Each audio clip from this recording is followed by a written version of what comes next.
The sound of metal hitting concrete echoed through the luxury car showroom, and every head turned toward the man standing beside the damaged Ferrari. He lowered his eyes, wiping grease-stained hands on his faded blue work shirt, while whispers spread through the room. Across from him stood one of the most powerful CEOs in the city, her expression sharp and unforgiving. "You people always have an excuse," she said coldly.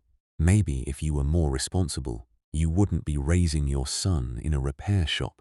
The single father didn't answer, but his young son did. With trembling hands and tears filling his eyes, the boy stepped forward and spoke words that would silence the entire room. "You don't remember my dad," he said softly, "but 2 years ago, he saved your life." Before we continue, welcome to Heartfelt Chronicles, where stories remind us that kindness can change lives in ways we never expect. If stories of hope, compassion, and second chances touch your heart, don't forget to subscribe, like this video, and share your thoughts in the comments below. Now, let's begin today's unforgettable story. In a small neighborhood on the edge of Chicago, life had never been easy for 38-year-old Michael. He worked as a mechanic 6 days a week at a local auto repair garage. His hands were rough from years of fixing engines, changing tires, and crawling beneath vehicles covered in dirt and oil. But despite the long hours and constant exhaustion, Michael carried something that many wealthy people struggled to find. He carried kindness. After losing his wife to illness 5 years earlier, he became both father and mother to his 10-year-old son, Ethan. Every morning before school, Michael packed Ethan's lunch himself. Sometimes it was peanut butter sandwiches. Sometimes it was leftover pasta packed in plastic containers. Whenever money became tight, Michael would joke with his son, "5-star restaurants can't compete with Dad's cooking anyway." Ethan always laughed. "Dad," he would say, "even your burned toast tastes better." Life wasn't perfect. Bills piled up on the kitchen counter. The old apartment leaked whenever it rained. Michael often skipped meals to make sure Ethan had enough. Yet Ethan never heard his father complain. Instead, Michael taught him simple lessons. Be kind to people, help when you can, and never judge someone by what they wear or what they drive. One rainy Tuesday afternoon, Ethan sat quietly in the repair shop finishing homework while Michael worked on an aging pickup truck. "Dad," Ethan asked, looking up from his notebook, "why are you always helping people even when they don't deserve it?" Michael smiled. "Because kindness isn't about what people deserve," he answered. "It's about who you choose to be." Those words settled deep inside Ethan's heart. Across town, another life looked completely different. Victoria Hayes was the CEO of Hayes Global Enterprises. At 42 years old, she had built a business empire worth hundreds of millions of dollars. People admired her intelligence. They respected her determination, but they feared her temper. Employees whispered stories about impossible standards and humiliating meetings. Mistakes weren't tolerated. Weakness wasn't forgiven. Victoria believed success came through discipline and control. She had grown up poor and fought her way to the top. Somewhere along the journey, compassion had become a luxury she no longer allowed herself. To her, emotions got in the way of results. One Friday morning, Victoria prepared for an important investor event hosted at her company's luxury showroom. Executives rushed around making last-minute arrangements. Everything had to be flawless. Then disaster struck. One of the company's showcase vehicles, an imported Ferrari meant to impress major investors, suddenly refused to start. Panic spread through the showroom. Several technicians attempted repairs. Nothing worked. Victoria's frustration exploded. "Do I have to solve every problem myself?" she snapped. One manager hesitated before speaking. "There's an independent mechanic nearby," he said carefully. "People say he's one of the best." Victoria sighed impatiently. "Call him, and make sure he understands failure isn't an option." Less than an hour later, Michael arrived at Hayes Global Enterprises carrying his worn toolbox. Ethan followed closely beside him because school had ended early that day. As they entered the massive glass building, Ethan stared wide-eyed at polished marble floors and sparkling chandeliers. "Dad," he whispered, "this place is huge." Michael squeezed his shoulder. "People are people, no matter how big the building is." Victoria noticed them immediately. Her eyes traveled from Michael's faded uniform to Ethan's second-hand sneakers. Disapproval crossed her face. "This is the mechanic?"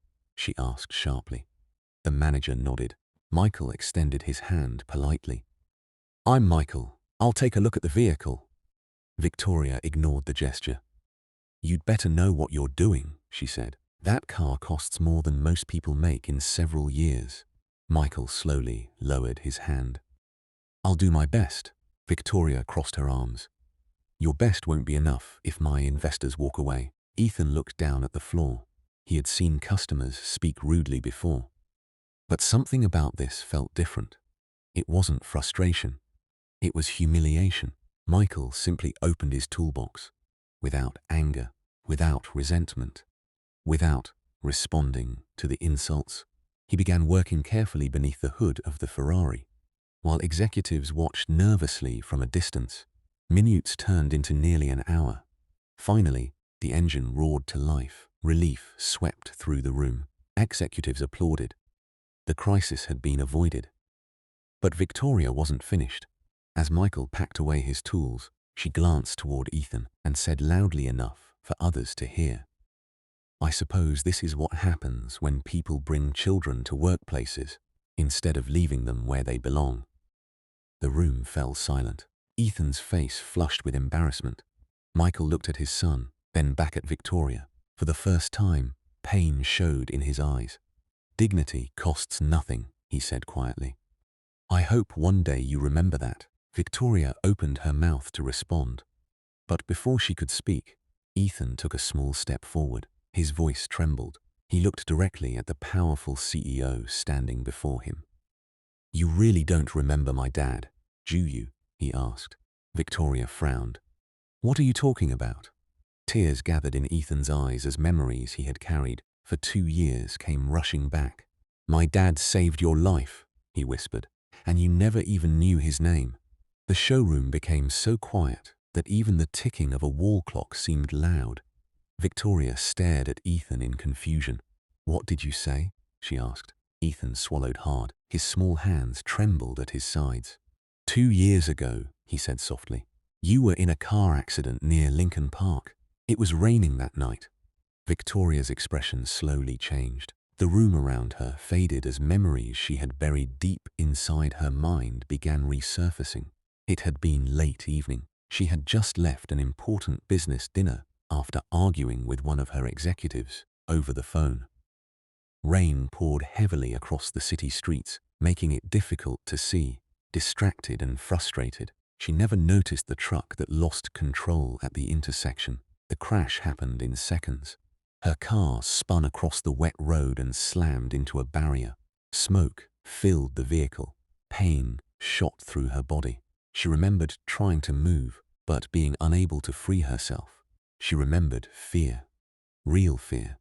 Then she remembered someone pulling open the damaged door, a stranger, a man covered in grease stains and rainwater. He ignored the danger around him and forced his way into the wrecked car.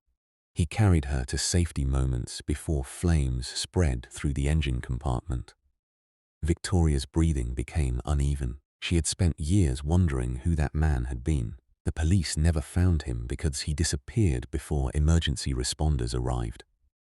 "You," she whispered, looking at Michael. Michael lowered his eyes. "It wasn't important," he said quietly. Victoria blinked. "It wasn't important," she repeated. "You saved my life." Michael gave a small shrug. "You needed help." Ethan looked up at the CEO. "I was there too," he said. "Dad had just picked me up from baseball practice. He told me to stay back while he ran into the rain."